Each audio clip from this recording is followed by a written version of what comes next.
Hello students, welcome to science pedia YouTube channel. हाँ, आज के पढ़ाबो क्लास 12 बायोलॉजी पार्ट नंबर 13। आज के যেটা পড়াবো সেটা হচ্ছে এমব্রায়ো ডেভেলপমেন্ট, অর্থাৎ নিষেক তো হয়ে গেল।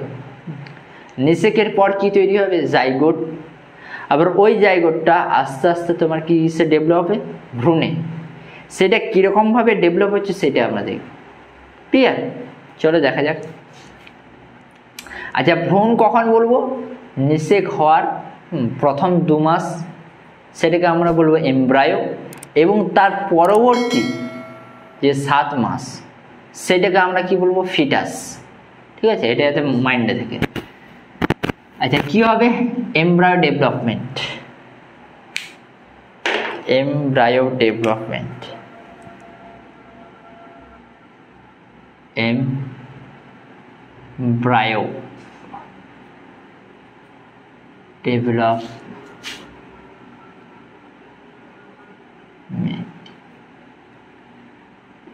Embryo development. দেখো, এমব্রায়ো ডেভেলপমেন্ট এখানে কি হচ্ছে? সাধারণত কোন প্রসেসের সাহায্যে হয়? ক্লিভেজ পদ্ধতির সাহায্যে। আর ক্লিভেজ পদ্ধতি কি? মানে ক্লিভেজ পদ্ধতি হচ্ছে এটা কোন প্রসেসের সাহায্যে হয়? ক্লিভেজ পদ্ধতির সাহায্যে। সাধারণত এমব্রায়ো ডেভেলপমেন্ট বলতে কি বলছি? জাইগোটটা কি? জাইগোটটা তোমার বিভাজিত হয়ে কি গঠন করছে? মরুলাটা বিভাজিত হয়ে ব্লাস্টুলা, আবার ব্লাস্টুলা বিভাজিত হয়ে গ্যাস্ট্রুলা। ঠিক আছে, এইগুলো হচ্ছে কি? এগুলো হচ্ছে এমব্রায়ো। সাধারণত মরুলাটা কত প্রকার সেল দিয়ে গঠিত? 8 থেকে 16টা সেল নিয়ে গঠিত।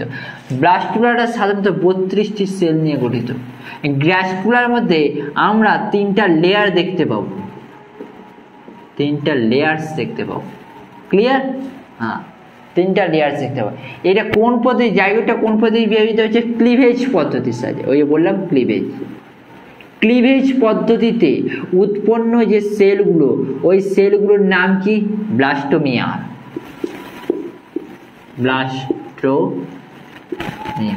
ঠিক আছে, ব্লাস্টোমিয়া। সাপোজ ধরে নাও এটা একটা সেল, এটা একটা জাইগোট, 2n আছে। এইটা এরকম ভাবে বিভাজিত হচ্ছে একটা, এগুলো এক একটা সেল। এটা একটা সেল, এটা একটা সেল, এটা একটা সেল, এটা একটা সেল, এটা একটা সেল, এটা একটা সেল, এটা একটা 2টা 3টা 4টা 5টা 6টা 7টা 8টা। ঠিক আছে, এইটা ধরো একটা মরুলা স্ট্রাকচার, কারণ 8টা সেল দিয়ে গঠিত। এরকম ভাবে হয়ে যায়। মাইটোসিস কি? মাইটোসিস দেখলাম যে একটা থেকে 2টো উৎপন্ন হচ্ছে, এটা মাইটোসিস। এটা এখানে নয়, এটা এই প্রসেসে, এই যে প্রসেসে বিভাজিত হচ্ছে, এটাকে বলছি ক্লিভেজ। ক্লিয়ার?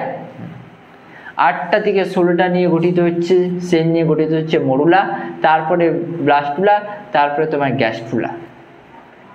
ঠিক আছে, আর এই ক্লিভেজ পদ্ধতিতে তোমার উৎপন্ন যে সেলগুলো, সেগুলোর নাম কি? সেগুলোর নাম হচ্ছে তোমার ব্লাস্টোমিয়া।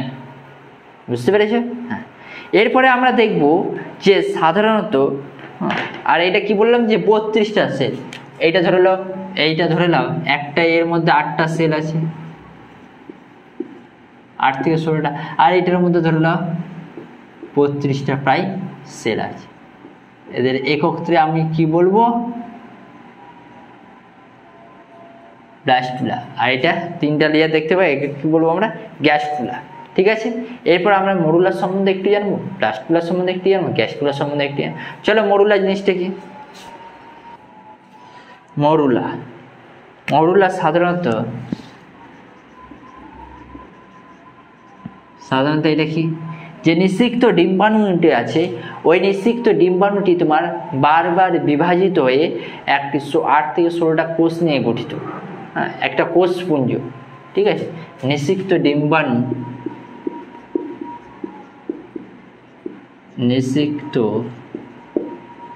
ডিম্বাণু বারবার বিভাজিত হয়ে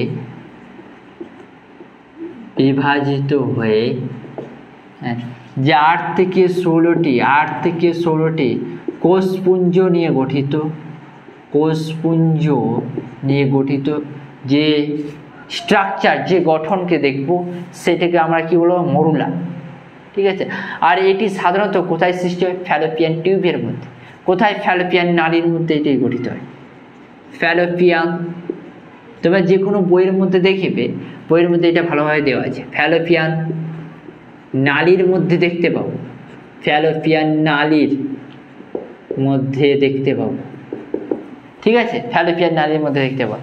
আর মরুলার কেন্দ্রস্থ যে তোমার মানে ইটা আছে, তোমার কেন্দ্রস্থ ভ্রূণের অংশ, একটা হচ্ছে তোমার কেন্দ্রস্থ ভ্রূণের অংশ, আর একটা হচ্ছে তোমার বহিস্থ ভ্রূণের অংশ। অর্থাৎ এই যে এটা মরুলা, এগুলো হচ্ছে তোমার বহিস্থ, আর এইখানকার যে কোষগুলো আছে এগুলোকে বলছি আমরা কেন্দ্রস্থ অংশ। পরবর্তীকালে দেখব কেন্দ্রস্থ এই কোষটা তোমার একটা মানে অরিজিনাল ভ্রূণ গঠিত অংশ নিচ্ছে, আর যে বহিস্থ কোষগুলো আছে এগুলো হচ্ছে তোমার ট্রফোব্লাস্ট গঠনে অংশগ্রহণ করছে, দেখবো অবশ্যই। হ্যাঁ, এরপরে আমরা করবো কি, ব্লাস্টুলা। ব্লাস্টুলা সাধারণত কি, ওই মরুলাটি বিভাজিত হয়ে যখন 32টি মানে এক স্তর বিশিষ্ট যে তোমার ফাঁপা বলের মতো গঠন করে, সেটাকে আমরা কি বলবো, আমরা ব্লাস্টুলা। মরুলাটি বিভাজিত হয়ে ব্লাস্টুলা।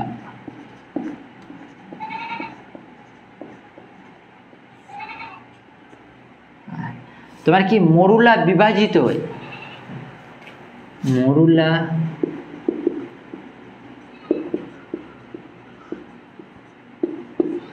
বিভাজিত হয়ে প্রায় 32টি কোষ নিয়ে গঠিত যে ফাঁপা অংশ গঠন করছে, ফাঁপা বলের মতো, সেটাকে আমরা কি বলবো, আমরা ব্লাস্টুলা বলবো। আচ্ছা, ব্লাস্টুলার মধ্যে দুটা এই দেখতে পাবো, একটা হচ্ছে বহিস্থ কোষগুচ্ছ, আরেকটা হচ্ছে অন্তস্থ কোষগুচ্ছ। যদি আমরা এই যে এইটাকে ধরি, এখানের মধ্যে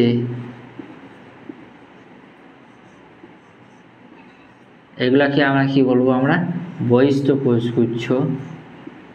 হ্যাঁ, আর এইটাকে আমরা কি বলবো, অন্তস্থ কোষগুচ্ছ।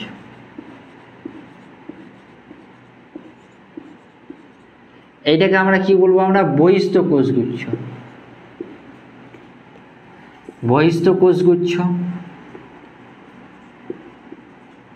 আর এটাকে আমরা কি বলবো, অন্তস্থ গুচ্ছ। অন্তস্থ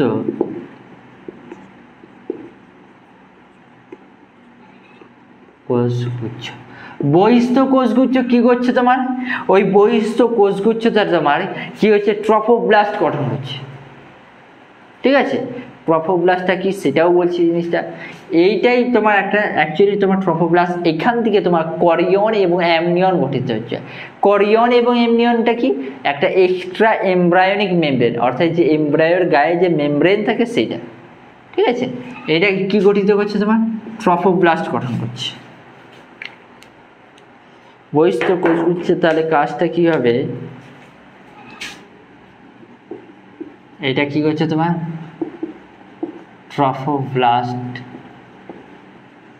গঠন। অন্তস্থ কোষগুচ্ছ, আচ্ছা এই ট্রফোব্লাস্ট থেকে কি গঠিত হবে, করিয়ন এবং অ্যামনিয়ন। অন্তস্থ কোষগুচ্ছ এখান দিয়ে কি হবে, অন্তস্থ কোষগুচ্ছ থেকে তোমার ভ্রূণটা গঠিত হবে, অর্থাৎ ভ্রূণের প্রধান অংশ গঠিত হবে। অন্তস্থ কোষ থেকে ভ্রূণের প্রধান অংশ গঠিত হবে। ঠিক আছে, এটা হচ্ছে তোমার ভ্রূণের প্রধান অংশ গঠিত হবে। আর এই ফাঁকা অংশটিকে আমরা কি বলবো, ব্লাস্টোসিল। ফাঁকা অংশটিকে আমরা ব্লাস্টোসিল বলবো। তারপরে কি সমস্ত ব্লাস্টুলার মধ্যে ব্লাস্টোসিল দেখা যাবে না, ব্লাস্টুলা নাও দেখা দিতে পারে, কারণ সমস্ত কোষ ভর্তি দেখা দিতে পারে, বুঝা গেল।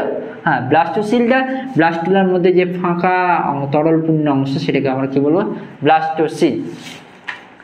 এই ব্লাস্টোসিলের ভাগ আছে। আচ্ছা, সাধারণত হিউম্যানের মধ্যে আমরা ব্লাস্টুলাটা কি বলবো, ব্লাস্টোসিস্ট বলবো। কি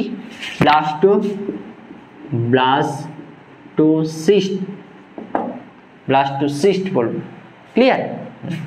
ব্লাস্টোসিস্ট বলবো, আর ফাঁকা অংশটাকে ব্লাস্টোসিস্ট বলবো। এই তোমার এর ব্লাস্টুলার সাধারণত তিনটা ধরনের হয়। কি কি? একটা হচ্ছে তোমার স্টেরিও ব্লাস্টুলা, আরেকটা হচ্ছে সিলোব্লাস্টুলা, আরেকটা হচ্ছে ডিস্কোব্লাস্টুলা। স্টেরিও ব্লাস্টুলাটা কি? গহ্বরবিহীন যে ব্লাস্টুলা সেটাকে স্টেরিও ব্লাস্টুলা বলছি। আর সিলোব্লাস্টুলাটা তোমার হচ্ছে গহ্বরযুক্ত ব্লাস্টুলা। আর হচ্ছে কি ডিস্কোব্লাস্টুলাটা কি? ডিস্কোব্লাস্টুলাটা হচ্ছে সাধারণত তোমার যে তোমার চাকতির মতো ব্লাস্টুলা, সেটাকে কি বলছি আমরা? ডিস্কোব্লাস্টুলা। একটা কি স্টেরিওব্লাস্টুলা, স্টেরিওব্লাস্টুলা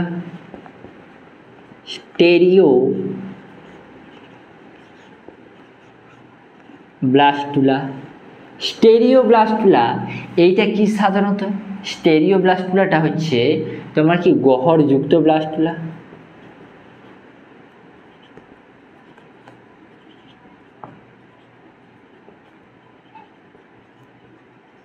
গহ্বরযুক্ত ব্লাস্টুলা।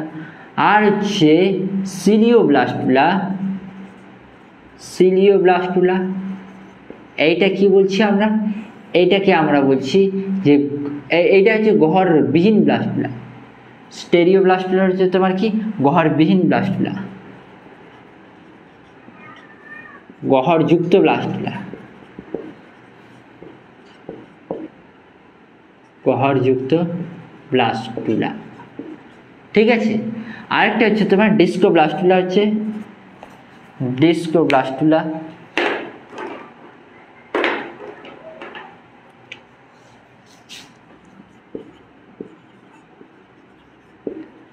ডিস্কোব্লাস্টুলা এটা কি? এটা হচ্ছে চাকতির মতো ব্লাস্টুলা, যেটা তো ব্লাস্টুলা। ঠিক আছে? চাকতির মতো যে ব্লাস্টুলা সেটাকে কি বলছি আমরা? ডিস্কোব্লাস্টুলা। ক্লিয়ার? এরপরে আমরা কি বলবো? গ্যাস্ট্রুলা। গ্যাস্ট্রুলাটা কি? ব্লাস্টুলাটাই তোমার কি বিভাজিত হয়ে যেটা 3 স্তর বিশিষ্ট যে সেল উৎপন্ন করবে, সেটাকে কি বলবো আমরা? গ্যাস্ট্রুলা। এরপরে কি আমরা গ্যাস্ট্রুলা করব? গ্যাস্ট্রুলা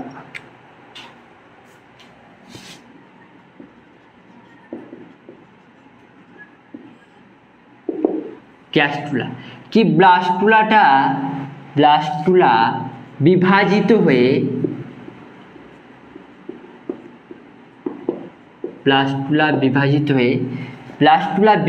হয়ে যে 3 স্তর বিশিষ্ট কোষ উৎপন্ন করে,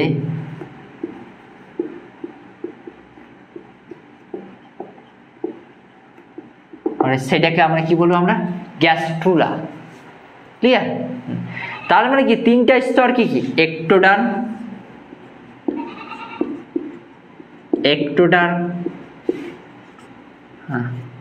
আর কি তোমার এন্ডোডার্ম,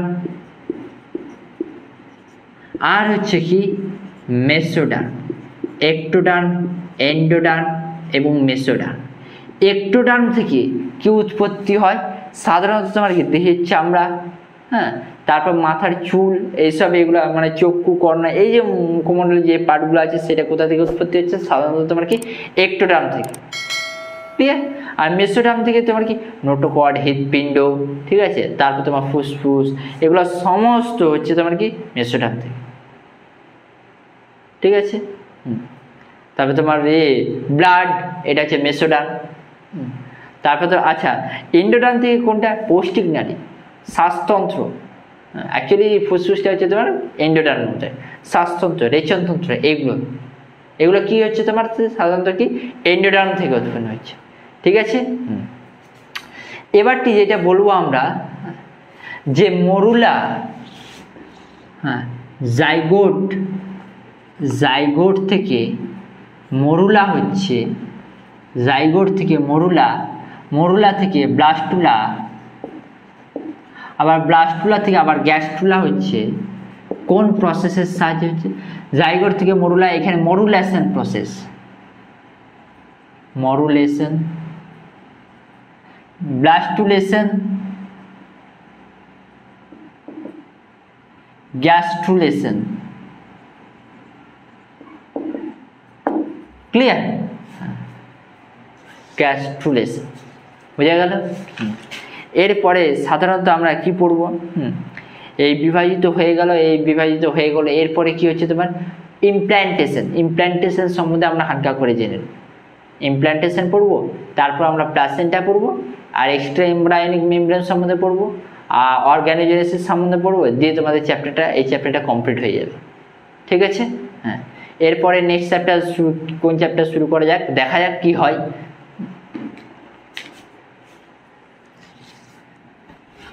চলো ইমপ্ল্যান্টেশন সম্বন্ধে হালকা করে জেনে নিই। এগুলো অতটা ইম্পর্টেন্ট নয় অবশ্য পরীক্ষার ভিত্তিতে, কিন্তু জেনে রাখাটা ভালো। ইমপ্ল্যান্টেশন,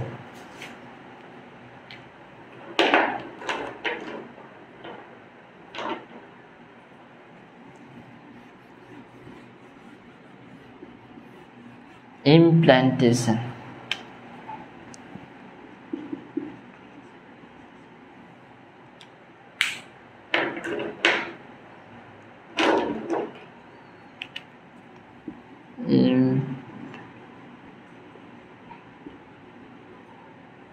ইমপ্ল্যান্টেশন বাংলা মানে কি? রোপণ।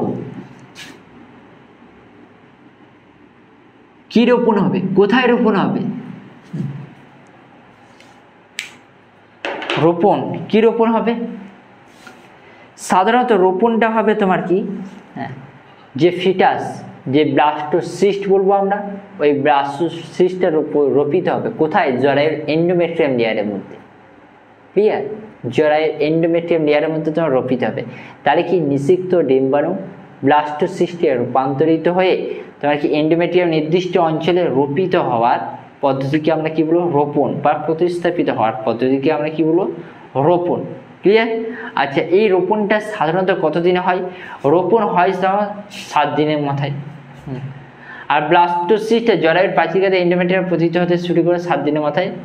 আর তোমার এটা সাধারণত তোমার নিষেকের 10 থেকে 12 দিনের মধ্যে। আর এই প্রক্রিয়াটা, এই রোপণ প্রক্রিয়াটা চলতে থাকে প্রায় 4 থেকে 5 দিন। বুঝা গেল? হ্যাঁ, 4 থেকে 5 দিন। আর রোপণ স্থানটা কোথায় হয়? সাধারণত ফান্ডাস এরিয়া, অর্থাৎ ফান্ডাস অঞ্চলের মধ্যে, ফান্ডাস অঞ্চলের মধ্যে, ফান্ডাস এরিয়া অফ ইউটেরাস, অর্থাৎ জরায়ুর ফান্ডাস এরিয়ার মধ্যে কি হয়? ইমপ্ল্যান্টেশনটা কমপ্লিট হয়। ঠিক আছে? ইমপ্ল্যান্টেশনটা কমপ্লিট হয় ফান্ডাস এরিয়ার মধ্যে। আচ্ছা, কি বললাম যে সাধারণত কি, যে রোপণটা কোথায়? জরায়ুর এন্ডোমেট্রিয়াম লেয়ারের মধ্যে সম্পন্ন হয়। ঠিক আছে? আচ্ছা, ব্লাস্টোসিস্ট মানে কি দেখেছিলাম? এটা ধরে নাও ব্লাস্টোসিস্ট, এটা ট্রোফোব্লাস্ট। এখানকার যে কোষগুলো, এইগুলোকে আমরা কি বলছিলাম?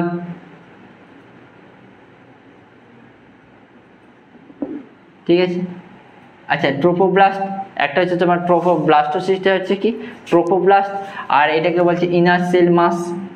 এটাকে ইনার সেল মাস বলবো আমরা, আর এটাকে তোমার ট্রোফোব্লাস্ট বলবো আমরা।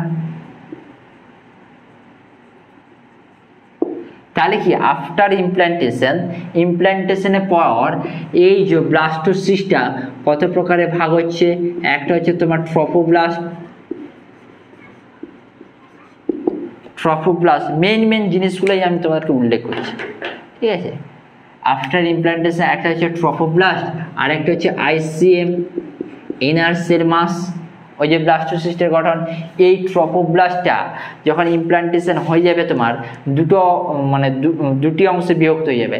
একটা যে ভিতরের দিকের পোর্শন, ওটাকে আমরা কি বলবো? সাইটোট্রোফোব্লাস্ট, এবং বাইরের দিকের পোর্শন, ওটাকে কি বলবো? সিনসাইট্রিওট্রোফোব্লাস্ট। ঠিক আছে? ভিতরের দিকে এই ট্রোফোব্লাস্টটা আবার 2 ভাগে বিভক্ত হয়ে যাবে। ভিতরের দিকে কি যেটা আছে, ভিতরের দিকে এটাকে কি বলবো আমরা? সাইটোপ্লাস্ট। আর বাইরের দিকে যেটা আছে সিনসাইটোট্রোফোব্লাস্ট।